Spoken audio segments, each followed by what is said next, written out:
अस्सलाम वालेकुम, my name is Syeda Zareen Fatima. I am lecturer computer science और आज की वीडियो में हम लोग डिस्कस करने वाले हैं जी second year computer science by IT series की बुक की बोर्ड एग्ज़ाम के हवाले से, ये 2024 के हवाले से अपडेटेड पेयरिंग स्कीम जो है हम बात कर रहे हैं स्पेशली कंप्यूटर साइंस की, जो कि सेकंड ईयर की बुक है डेटाबेस मैनेजमेंट सिस्टम, उसकी बोर्ड के पॉइंट ऑफ व्यू से जो पेयरिंग स्कीम है उसको देखेंगे। इस चीज़ को मेक श्योर करें कि पेयरिंग स्कीम जो होती है 100% एक्यूरेट नहीं होती। ऐसा नहीं होता कि जैसा कह दिया है वैसा ही होगा, थोड़े बहुत चेंजेस हो सकते हैं, लेकिन 90% इसी हिसाब से बोर्ड में जो है आ जाते हैं क्वेश्चन।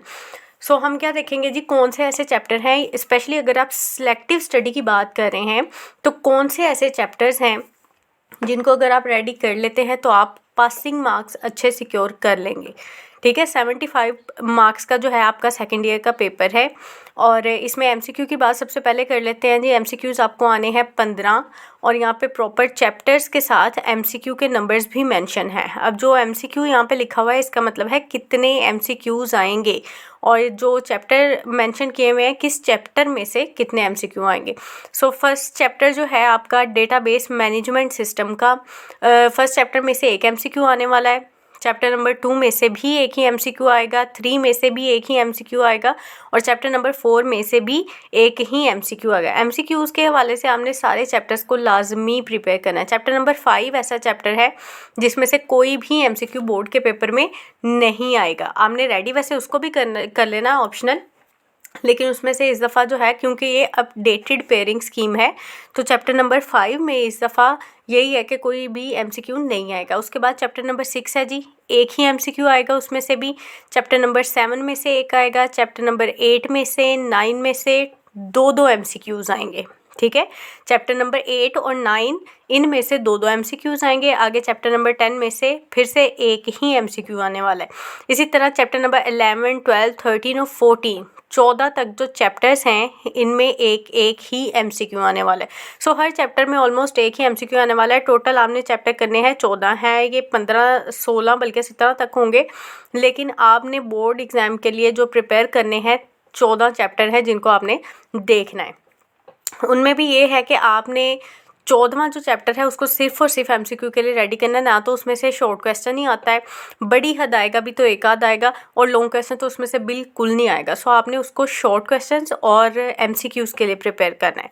ठीक है जी, 15 एमसीक्यूज़ इसी हिसाब से आएंगे कि 8वें और 9वें चैप्टर में से दो एमसीक्यूज़ आएंगे, बाकी सब चैप्टर में से एक एक आएगा और चैप्टर नंबर 5 में से एक भी एमसीक्यू नहीं आएगा। आगे शॉर्ट क्वेश्चन के पार्ट देख लेते हैं जी। इसमें 3 पोर्शन होते हैं, बेसिकली बड़े 3 पोर्शन होते हैं, हर पोर्शन में 9 सवाल होते हैं और आपने हर 9 सवाल में से 6 सवाल अटैम्प्ट करने होते हैं, यानी 3 क्वेश्चंस ऐसे होते हैं जिनकी आपको चॉइस होती है कि उनको आप छोड़ सकते हैं। अब जो क्वेश्चन नंबर 2 है, क्वेश्चन नंबर 1 क्या था, एमसीक्यूज़ जिसमें आएंगे। अब क्वेश्चन नंबर 2 यानी पोर्शन नंबर 2 जो है उसमें टोटल 9 सवाल होंगे जिनमें से आपने 6 अटैम्प्ट करने। अब यहाँ पे उनकी पेयरिंग बताई गई है बेसिकली कि जो पहला पोर्शन है वो किस तरह से आएगा। उसमें चैप्टर नंबर 1, 2, 3, 4, 5, 6, 7 तक जो चैप्टर हैं लगातार सीक्वेंस में, इनमें से ही शॉर्ट क्वेश्चंस आएंगे और शॉर्ट क्वेश्चन किस तरह से आएंगे, चैप्टर नंबर 2 और 7 में से दो शॉर्ट क्वेश्चन आएंगे, बाकी सब में से रेशो एक ही शॉर्ट क्वेश्चन किया है। इस चीज़ को मेक श्योर करें कि पहला जो पोर्शन है लगातार 7 पहले चैप्टर्स में से सिर्फ पहला पोर्शन बनेगा और अगला जो पोर्शन है वो 8वां, 9वां और 14वां चैप्टर जो है इनमें से बनेगा। अब आपने एमसीक्यूज़ में भी देखा होगा सारे चैप्टर्स में से एक एक एमसीक्यू आएगा, जबकि 8 और 9 वाला जो चैप्टर है उसमें से दो एमसीक्यूज़ आ रहे हैं। इसी तरह यहाँ पे भी हो रहा है जी, 8 और 9 वाला जो चैप्टर है इंपॉर्टेंट चैप्टर्स हैं तो इनमें से 4 शॉर्ट क्वेश्चन आएंगे और इसी के साथ पेयरिंग होगी जी चैप्टर नंबर 14 की, जिसमें से सिर्फ एक शॉर्ट क्वेश्चन आएगा। अब देखें कितनी इंपॉर्टेंट चीज़ है, पेयरिंग से हमें आइडिया हो जाएगा कि यहाँ पे हम 7 चैप्टर एक साथ रेडी करेंगे तो जाके हमारे 12 नंबर बनेंगे, लेकिन अगर हम 8वां, 9वां और साथ में 14वां चैप्टर रेडी कर लेते हैं तो 12 नंबर हमारे इन्हीं 3 चैप्टर से बन जाएंगे। कहाँ 12 नंबर आपके 7 चैप्टर्स से बन रहे हैं और यहाँ पे जो दूसरा पोर्शन है वो सिर्फ 3 चैप्टर्स में से आपके 12 नंबर रेडी हो जाएंगे अगर आप इन 3 चैप्टर्स को प्रिपेयर कर लें। उसके बाद जो तीसरा पोर्शन है जी शॉर्ट क्वेश्चंस का लास्ट पोर्शन, उसमें पेयरिंग इस तरह से है कि 10वां, 11वां, 12वां और 13वां। इन 4 चैप्टर से आप इस पोर्शन को अटेम्प्ट करेंगे जी। 10वें चैप्टर में से 3 सवाल आने वाले हैं, 11वें चैप्टर में से 2 शॉर्ट क्वेश्चन आएंगे, 12वें में से भी 2 और 13वें में से भी 2। अब आप देखें सबसे इंपॉर्टेंट चीज़ क्या है, चैप्टर नंबर 8 और 9 में से सबसे ज़्यादा शॉर्ट क्वेश्चन आएंगे और आप इस वाले पोर्शन को बिल्कुल भी स्किप नहीं करें, ज़्यादा से ज़्यादा मार्क्स आप स्कोर कर सकते हैं। ठीक है, तो तीनों पोर्शन ये हैं, हर पोर्शन में 9 सवाल होंगे, आपने 6 अटैम्प्ट करने हैं। और अगर आप सिलेक्टिव स्टडी कर रहे हैं तो पेयरिंग स्कीम से आपको बहुत हद तक अंदाज़ा हो जाएगा कि आपने किन चैप्टर्स को छोड़ना है और किन को नहीं छोड़ना। वैसे तो आप सारे ही तैयार करें, लेकिन अगर आपको लग रहा है कि आपकी तैयारी बिल्कुल भी नहीं है या आपके पास टाइम नहीं है अब, तो आप अगर सिलेक्टिव स्टडी कर रहे हैं तो इस तरह से, जैसे क्वेश्चन नंबर 3 है, मिड पोर्शन जो है शॉर्ट क्वेश्चंस का, इस तरह का आप जो है सिलेक्टिव पोर्शन रेडी कर सकते हैं। उसके बाद जी लॉन्ग क्वेश्चंस की बारी है। अब यहाँ पे फर्स्ट ईयर में ऐसे नहीं होता था, फर्स्ट ईयर में एक साथ 5 सवाल होते थे और आपने उनमें से कोई से 3 अटैम्प्ट करने। यहाँ पे ऑलरेडी 2 पोर्शंस हैं। ठीक है, आपकी डेटाबेस मैनेजमेंट सिस्टम की जो बुक है उसमें 2 पोर्शन है बेसिकली। अगर आप उसका जो फर्स्ट पेज है उसको ही देखें, एक है डेटाबेस मैनेजमेंट सिस्टम और दूसरा है MSSS। ठीक है, वो सॉफ्टवेयर है उसका। अब ये जो है थ्योरी का आप कह सकते हैं कि पहला पोर्शन है, दूसरा थोड़ा बहुत प्रैक्टिकल का मिक्स पोर्शन है। तो फर्स्ट पोर्शन जो है उसमें से 2 सवाल दिए होंगे और उन्होंने कहना है जी आपने 1 सवाल पूरा अटैम्प्ट करना है। अब सवाल के 2 हिस्से होंगे, यानी A और B। जैसे मैट्रिक में होता था कि एक सवाल है उसका A पार्ट भी है B पार्ट भी है, 4 नंबर का A पार्ट है और 4 नंबर का B पार्ट है। तो आप दोनों अटैम्प्ट करेंगे A B पार्ट तो आपको पूरे नंबर मिलेंगे उस सवाल के।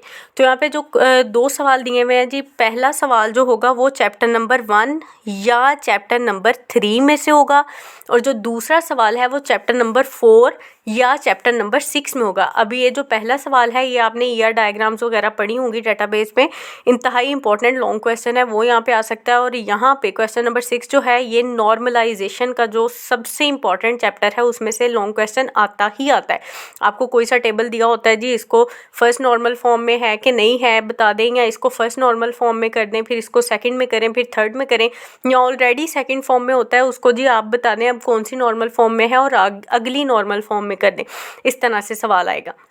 तो यहाँ पे एक क्वेश्चन आएगा जो पहले या तीसरे चैप्टर में से होगा और एक सवाल आएगा जो चौथे या फिर छठे चैप्टर में से होगा। सो आपने 2-2 पेयरिंग, यही चीज़ है कि आपने पेयर्स की सूरत में उसको रेडी कर लेना है। उसके बाद जो अगला पोर्शन होगा उसमें 3 सवाल होंगे जिसमें से आपने एक सवाल अटैम्प्ट करना है। अब देखें पहले 2 हैं, 2 सवाल हैं, वहाँ पे एक की चॉइस है, कोई सा एक आप अटैम्प्ट कर सकते हैं। और दूसरे पोर्शन में 3 सवाल हैं, वहाँ पे भी एक ही क्वेश्चन की चॉइस है और उसमें से आप कोई 2 वाले क्वेश्चन जो हैं उनको अटैम्प्ट करेंगे। अब एक क्वेश्चन उसमें आएगा जी चैप्टर नंबर 8 में से, एक आएगा चैप्टर नंबर 11 में से और एक आएगा चैप्टर नंबर 12 में से। अभी यहाँ से आप इजीली सिलेक्टिव स्टडी के पॉइंट ऑफ व्यू से तैयारी कर सकते हैं पेपर की, कि आपने लॉन्ग क्वेश्चन के पूरे मार्क्स लेने हैं। आप चैप्टर नंबर 8 को रेडी कर लें तो एक क्वेश्चन आपका रेडी हो जाएगा, चैप्टर नंबर 11 को कर लें तो दूसरा भी हो जाएगा, 9 को नहीं भी करना चाह रहे तो इट्स ओके। लेकिन मैं आपको ये सजेशन दूंगी 8 और 9 चैप्टर ऐसे चैप्टर हैं जिनमें से MCQ भी सबसे ज़्यादा आने हैं, जिनमें शॉर्ट क्वेश्चन भी सबसे ज़्यादा आएंगे और लॉन्ग क्वेश्चन भी इन दोनों में से लाजमी आना है। सो 8 और 9 चैप्टर को अगर आप कर लेते हैं तो आपके 15 से 20 नंबर ईजीली पेपर में बन जाएंगे। ठीक है, तो ये है जी हमारी सेकेंड ईयर कंप्यूटर साइंस की डेटाबेस मैनेजमेंट सिस्टम की जो किताब है बाय IT सीरीज़, उसकी पेयरिंग स्कीम आई होप आपको समझ लगी होगी। अगर आपको कोई कन्फ्यूजन है अभी भी रिगार्डिंग द पेयरिंग स्कीम जो कि अपडेटेड है 2024 की, तो आप कमेंट्स में कोई भी सवाल आपका है तो पूछ सकते हैं, मैं इंशाल्लाह आपके सवालात के लाजमी जवाब दूंगी। Thank you.